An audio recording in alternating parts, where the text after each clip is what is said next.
조금 있으면 너희가 나를 보지 못하겠고 또 조금 있으면 나를 보리라 이렇게 말씀하십니다. 이 말씀을 들은 제자들은 이게 무슨 말인가? 이게 무슨 말인가? 알지 못하겠다 그렇게 이야기합니다. 그러한 제자들에게 주님께서 다시 말씀합니다. 내 말이 조금 있으면 나를 보지 못하겠고 또 조금 있으면 나를 보리라 하므로 서로 문의하느냐. 우리는 말씀을 대할 때마다 또는 신앙생활을 할 때에 나도 모르게 이해가 안 될 때가 있습니다. 이게 무슨 말씀인가? 왜 이 말씀을 하셨는가? 이해가 되지 않아서 그래서 나도 모르게 시험에 들기도 하고 잘못 깨달아서 잘못된 행동을 하기도 하고 그래서 우리의 신앙생활이 여러 가지로 문제가 생길 때가 많습니다. 그런데 주님께서는 오늘 말씀을 통해서 우리에게 분명히 말씀합니다. 제 아들은 무슨 말씀인가 알지 못하겠다 하지만은 주님께서는 오히려 근심이 기쁨이 되리라고 말씀하고 있는 것이죠. 지금 제자들은 근심하고 있습니다. 무슨 말인지 알지 못하니까 이해가 안 되어서 근심하고 있는데 주님께서는 기쁨이 되리라 하십니다. 이 말씀 우리가 잘 아는 내용이죠. 예수님께서 십자가의 고난을 당하시고 장사가 지낸 지 사흘 만에 다시 부활하시고 부활하신 주님께서 성천하셔서 다시 오신 곳으로 돌아가겠다는 그런 말씀이죠. 주님께 십자가에 달려 돌아가시고 장사가 지낸 바 되었다 부활하시고 부활하신 주님께서 다시 천국으로 돌아가시는 것, 그에 대한 이야기입니다. 그런데 제자들은 주님께서 끊임없이 이 고난과 죽음과 부활과 성천에 대해서 말씀했지만은 이해할 수가 없어요. 왜? 이게 도대체 무슨 말인가? 부활을 그들은 이해할 수가 없는 것입니다. 고난도 이해할 수가 없습니다. 다시금 하늘로 돌아가신다는 것도 이해할 수가 없습니다. 그러니 그들은 근심 걱정이 가득 차게 된 것이죠. 오늘날 우리가 세상을 살아가면서 신앙생활을 하는데 믿음의 생활을 하고 있는데 왜 내가 하나님을 믿는다 하면서 전지전능하신 하나님, 나를 사랑하셔서 나를 위하여 모든 것을 아낌없이 다 희생해 주신 예수 그리스도의 그 은총, 오늘도 그와 같이 버려두지 않고 우리와 함께 하시며 우리를 감동하시며 끊임없이 도와주시는 보혜사 성령님의 돌보심, 이러한 약속에 주어져 있음에도 불구하고 우리는 기쁨이 넘치는, 항상 기쁨이 넘치는 그런 감사의 생활을 하지 못합니다. 신앙생활이 행복하지 않다는 것이죠. 왜 그런가? 이해할 수 없다는 것입니다. 이게 무슨 말이냐? 우리는 믿음이 무엇인가를 다시 한번 생각해야 됩니다. 믿음은 세상의 방법, 세상의 그 지혜, 세상의 경험, 사람들이 가지고 있는 지식, 세상의 사람들이 가지고 있는 그 경험, 이러한 것들로 이해할 수 있는 게 아닙니다. 하나님께서 사람을 사랑하셔서 인간의 몸을 입고 이 땅에 오셨다는 것을 어떻게 이해하겠습니까? 주님께서 우리의 죄를 사하시기 위하여 십자가에 달려 돌아가셨다고 하는 사실을 어떻게 이해할 수 있겠습니까?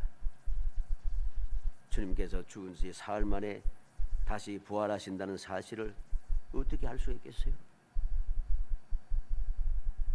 이 땅에 오신 주님께서 다시 천국으로 돌아가실 것에 대해서 아무리 말씀해도 이해가 안 되는 거죠. 왜 그럴까요? 모든 하나님 주님의 말씀을 믿음으로 듣고 믿음으로 생각하고 하나님에 대한 믿음으로 우리가 모든 것을 깨달아야 하는데 우리는 믿는다 하면서 믿음으로, 즉 하나님의 말씀을 믿는 믿음으로 모든 것을 판단하지 아니하고 세상의 방법으로, 인간의 방법으로 모든 것을 관점을 두고 딱 살펴보고 판단하니까 이해할 수 없는 것입니다. 바로 이것이 큰 근심이 되고 우리에게 문제가 되는 것이죠. 우리가 시험에 드는 이유가 바로 여기에 있습니다. 딱 한마디로 말하면 믿지 않는다는 것입니다. 하나님을 믿으면 이게 무슨 말인가? 이게 무슨 말인가? 할 수가 없어요. 하나님께서 아브라함에게 또는 사라에게 말씀하셨습니다. 내가 아들을 낳으리니 이름을 이삭이라 하라. 아브라함과 사라는 이해할 수가 없었어요. 내 나이 100세가 되었고 사라는 경수도 끊어졌고 이제는 아이를 낳을 수 있는 상태가 아닌데 무슨 또 아이를 낳아서 이름을 이삭이라까지 지으라고 이름까지 지어주시는지 이해가 안 되는 거죠. 하나님 뭐라고 했습니까? 하나님 능치 못한 일이 없다고 말씀하십니다. 능히 하지 못한 일이 있겠느냐? 주님 말씀하시는 것이죠. 내년 이맘때 내가 찾아오리니 내게 아들이 있으리라.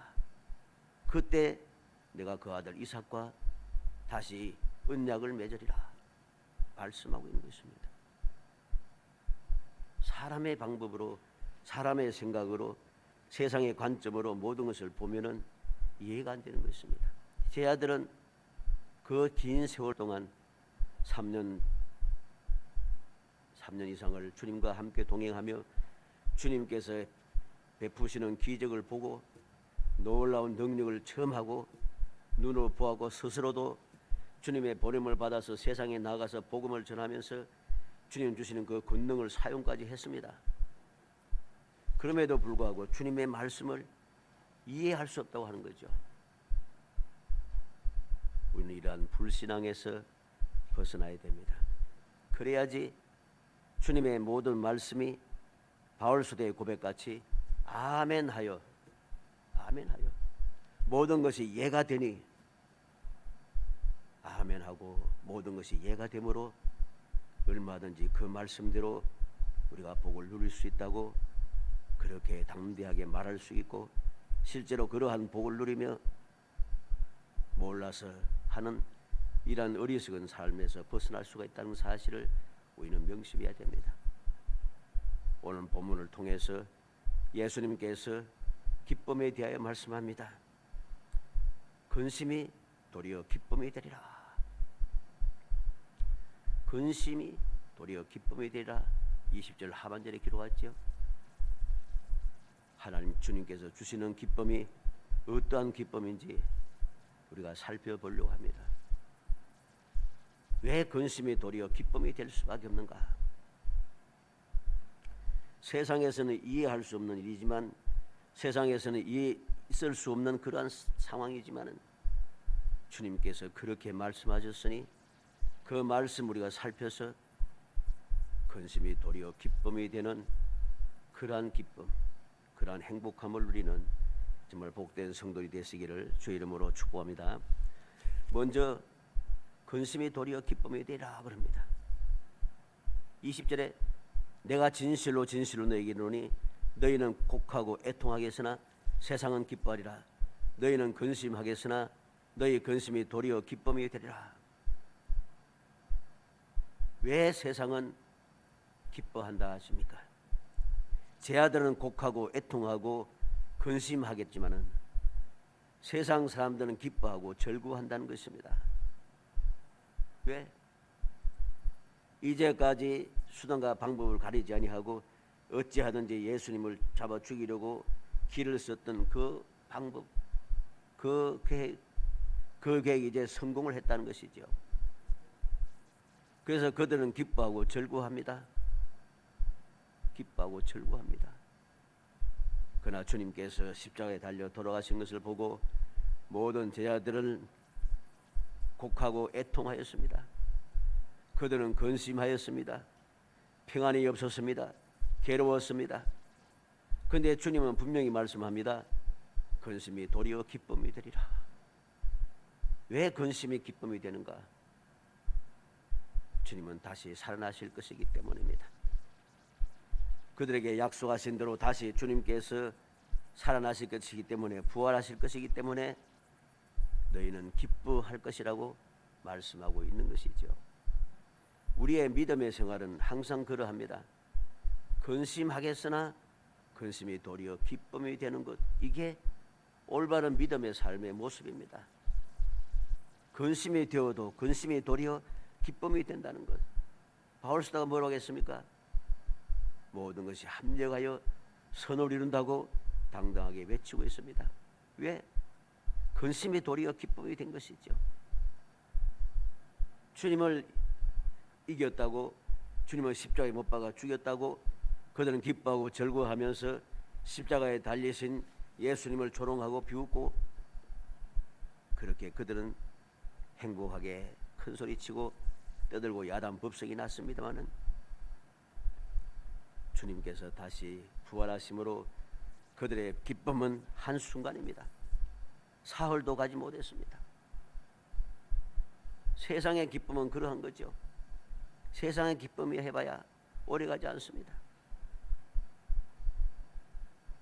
하나님 주시는 기쁨만이 참다운 기쁨이고, 그 기쁨만이 우리로 하여금 모든 근심을 사라지게 만든 사실을 명심하고 또 명심해야 됩니다.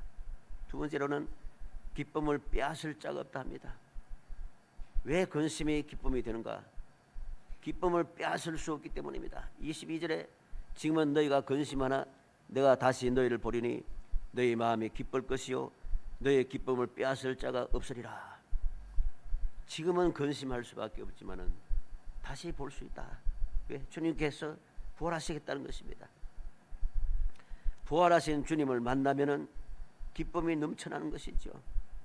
그리고 그 기쁨은 아무도 빼앗을 수 없다고 주님 말씀합니다. 우리가 세상을 살다 보면은 기쁜 일이 있어서 기뻐하고 즐거워하는데, 그 기쁨과 즐거움이 도리어 우리에게 슬픔이 되고 괴로움이 될 때가 많습니다. 왜? 나의 기쁨을 다른 사람들이 빼앗아 가기 때문입니다. 예를 들어서 내가 뭐 요즘 그런지 없는지 모르겠습니다만, 내가 좋은 차 새 차를 샀다. 새 차 사가지고서는 신나게 닦기도 하고 말이지, 세차도 하고 하면서 막 돌보지 않습니까? 그런데 옆에 있는 사람이, 내가 아는 사람이 나보다 더 좋은 차를 샀어요. 그럼 어때요? 기쁨이 사라지는 거예요. 내가 기뻐했던 것보다 더 좋은 것을 옆에 사람이 가지니까 이 기쁨이 빼앗기게 되는 것입니다. 그래서 기뻐했던 것이 슬픔이 되고 고통이 되고 근심이 되는 것이죠. 괴로움이 됩니다. 내가 열심히 공부해서 반에서 1등을 했다. 1등을 해서 좋아했고, 그리고 집에 와서 온 식구들이 함께 즐거워했는데 옆에 다른 사람을 보니까 엄마의 친구의 아이들을 보니까 어떤 아이는 전교 1등을 하고 어떤 아이는 전국에서 1등 했다 하더라. 그러면 이 내 아이가 1등 했던 기쁨은 사라지는 거죠. 기쁨이 사라지는 거예요. 취직하기가 힘들다고 하는데 내가 좋은 직장에 취직을 했다. 기뻐하고 즐거워했습니다. 그런데 내가 알고 있는 어떤 사람 아이는 더 좋은 곳에 취직을 했다 하더라. 그러면 기뻐지가 않아요. 내가 집을 사서 오랫동안 고생해서 열심히 돈을 모으고 또 모아서 집을 사서 너무나도 신납니다. 와, 이제 집을 장만했다. 이제 한시름 나왔다. 그런데 어떤 사람은 나보다 더 큰 집을 샀다고 해요. 어떻게 했어요? 기쁘겠습니까? 기쁨이 금방 사라지는 거예요. 이게 바로 세상의 기쁨입니다. 내가 가진 세상의 기쁨은 다른 사람 때문에 빼앗길 수밖에 없습니다. 기쁨이 빼앗기게 되니까 근심이 끊임없이 이어지고 우리의 삶을 고통스럽게 한다는 거죠. 슬프게 만듭니다. 짜증나게 만들고 원망스럽게 합니다. 그런데 주님께서 말씀합니다. 22절 말씀 끝에 보니까 너의 기쁨을 빼앗을 자가 없으리라. 너의 기쁨을 빼앗을 자가 없다 합니다. 믿음의 사람들은 원망할 필요가 없습니다. 언제 어디서나 기뻐하며 살면 되는 것입니다. 항상 행복하게 살 수가 있습니다. 왜?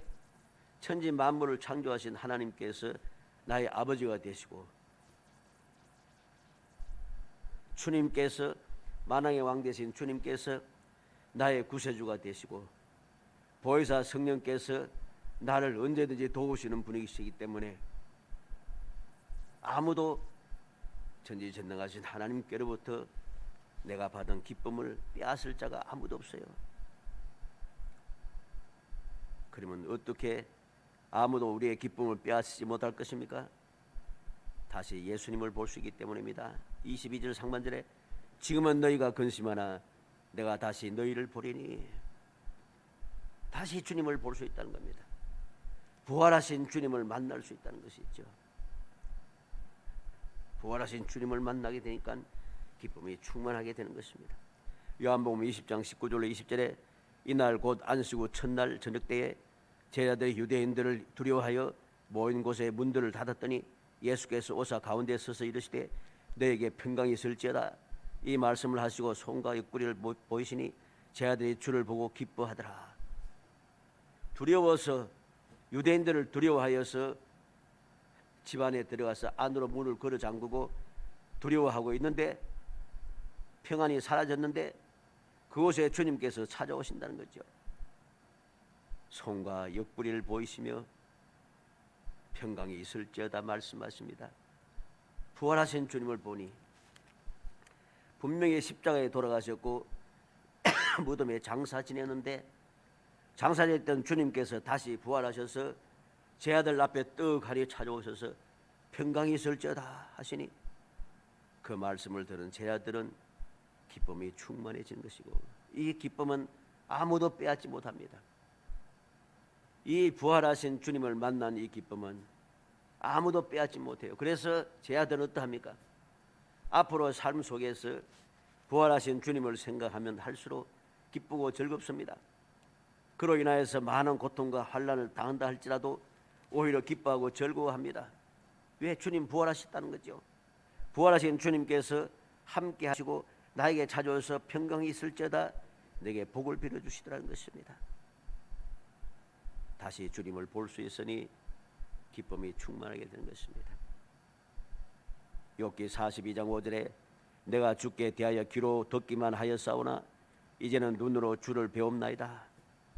욥은 열심히 거룩한 신앙생활을 열심히 했습니다. 하나님을 섬기고 했습니다. 그런데 근심 걱정이 떠나지 않았어요. 자녀들이 모여서 잔치를 할 때마다 혹 하나님 앞에 죄를 지었을까 하여서 근심하면서 그들 다 불러 모아 하나님 앞에 속죄제를 드리고 하나님 앞에 제사를 드렸습니다. 근심 걱정이 떠나지 않았죠. 괴로웠습니다. 그렇게 열심히 했는데 내가 두려워하던 일이 내게 임하였구나. 그는 고통합니다. 그런데 하나님께서 친히 찾아오셔서 욥에게 말씀하십니다.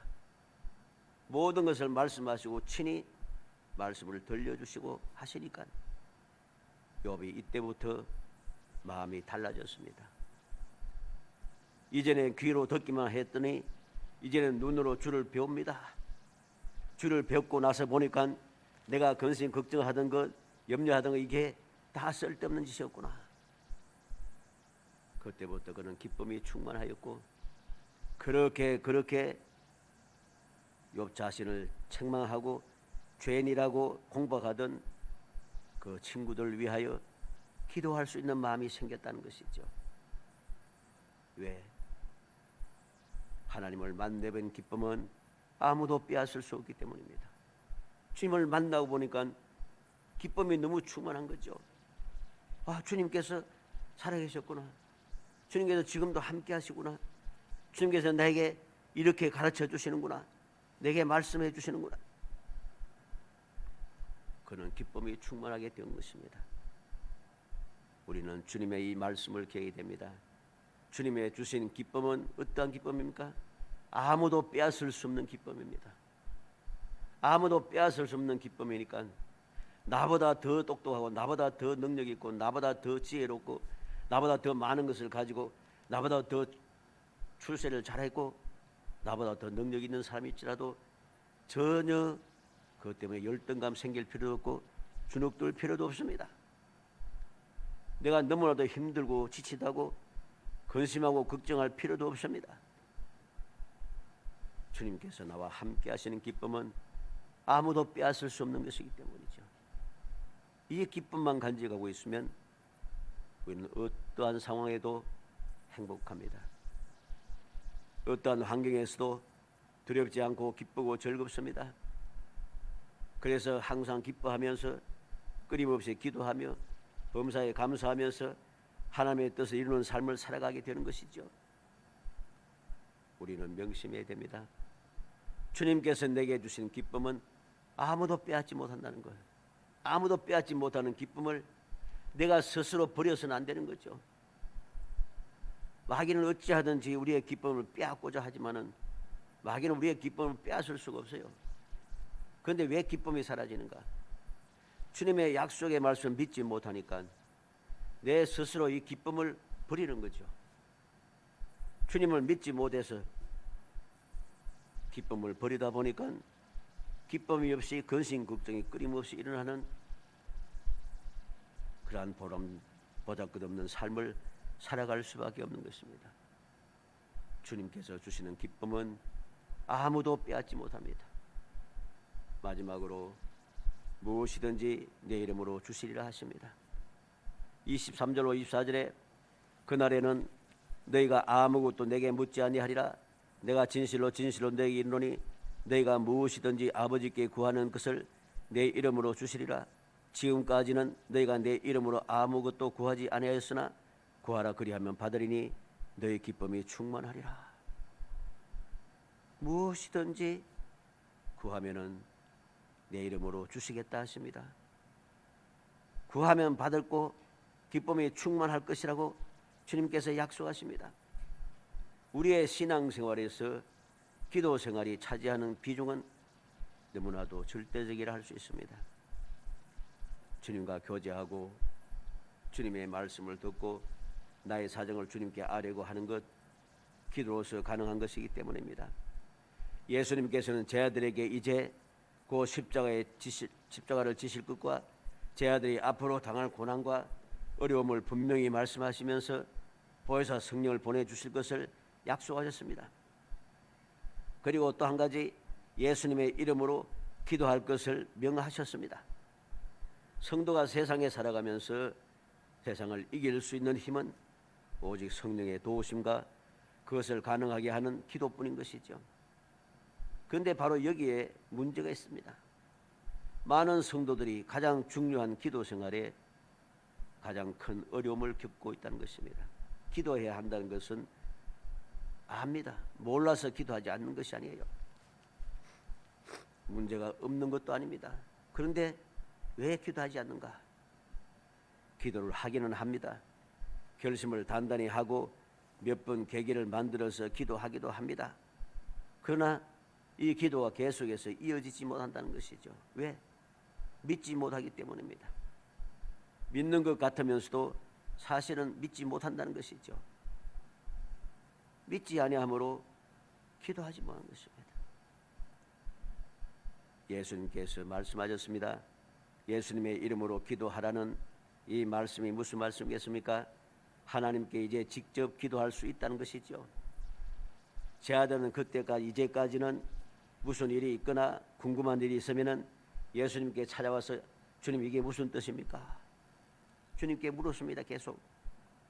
그러나 이제는 그 예수님께서 육신의 모습을 버리시고 하늘로 돌아가시기 때문에 제자들의 곁을 떠나서 하나님 보좌 우편으로 가시게 될 것이기 때문에 이제는 어떻게 해야 되겠습니까?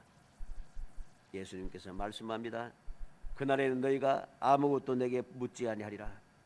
내가 무엇이든지 아버지께 구하는 것을 내 이름으로 주시리라. 이제는 주님께 물을 필요가 없어요. 바로 직통으로 하나님 앞에 기도하면 된 거죠. 어떻게? 예수의 이름으로. 예수의 이름으로. 여러분들의 믿음이 작아서 고민입니까? 예수님의 이름으로 기도하면 됩니다. 우리의 부족함을 아시기에 주님께서는 내 이름으로 기도하라 하셨기 때문입니다. 우리에게 뜻듣지 못한 일이 있습니까?